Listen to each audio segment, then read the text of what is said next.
That activity is an interesting one, because when I first read about it, it was actually called 5-4-3.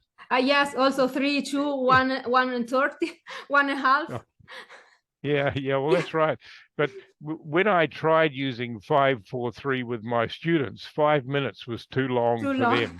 Yeah, and so they weren't terribly high proficiency students, and so that was long. So I adapted the technique to 4-3-2, but it can be shorter, as you say, 3-2, 1.5. Yeah.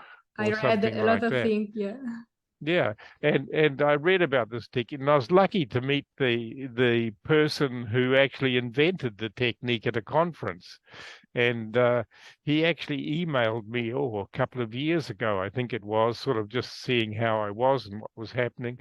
And I told him that his technique of 5-4-3 was now well known in many places, but the name had changed. And I said it's not because of inflation, it's because of what? Recession.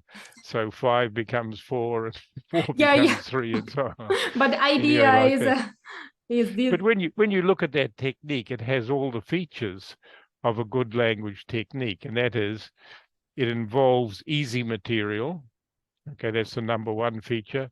The number two feature is it involves some kind of pressure to go faster, and that's what the 4 and the 3 and then 2 does. And then it involves some kind of repetition or quantity of time spent on the activity.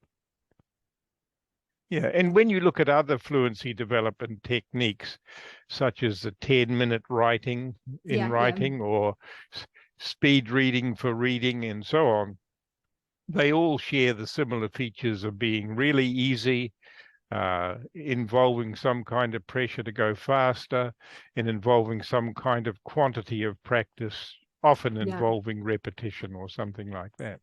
So they're all very similar in a way.